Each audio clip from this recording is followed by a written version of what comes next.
চালের বাজারে অস্থিরতা যেন কাটছেই না। মানভেদে কেজিতে বেড়েছে আরও ৩ থেকে ৪ টাকা করে। মাংসের বাজারে ঊর্ধ্বমুখী। ব্রয়লার মুরগির কেজিতে বাড়তি ২০ থেকে ৩০ টাকা। আর এদিকে আলু ও পেঁয়াজের দরে কিছুটা স্বস্তি ফিরতে শুরু করেছে। সবজির দামও গত সপ্তাহের তুলনায় খানিকটা কম। সরবরাহে ঘাটতি না থাকলেও গত কয়েক সপ্তাহ ধরে লাগামহীন ছিল সবজির দর। দেরিতে হলেও চূড়ায় বসা সেই দামে এবার স্বস্তি ফেরার ইঙ্গিত। বিক্রেতারা বলছেন শীতের সবজির সরবরাহ আরও বেড়েছে, তাই দামও পড়তির দিকে। কেজিতে ১০ টাকা ১২ টাকা কমছে, আর কিছু কিছু মাল আগের মতনই আছে। কারণ শীতকালীন সবজি মানে আশাবাদী, কারণ আরো কিছুদিন গেলে আরো কমার সম্ভাবনা আছে। পেঁয়াজের ঝাঁজও কমেছে, খুচরায় প্রতি কেজি ১০০ থেকে ১১০ টাকা। দেশি আলু নেমেছে ৬০ থেকে ৭০ টাকা কেজিতে।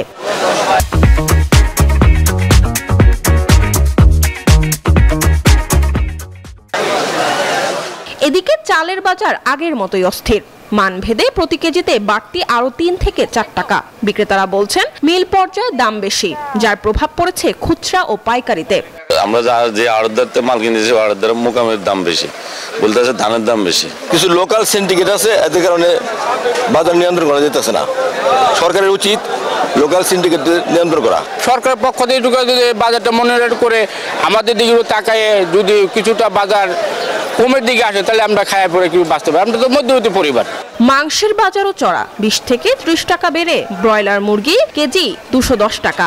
সোনালী মুরগি বিক্রি হচ্ছে ৩১০ টাকা কেজিতে। আগে মনে করেন মুরগি নিতাম ৪টা ৫টা, অন্য একটা বা ২টা। ২০ থেকে ৩০ টাকা কেজিতে বাড়ি গেছে। চাহিদা হয়েছে তাই ৩০ টাকা, আছে ২ টাকা। তো দোকানদাররা খালি ছিল, মানে যা আনছে হাই রেটে আনছে, আমরা হাই রেটে বেচছি। বিক্রেতারা বলছেন চাহিদা অনুযায়ী সরবরাহ কম থাকায় বেড়েছে মুরগির দাম। মরিয়ম আজিজ মৌরিন, নিউজ 24, ঢাকা।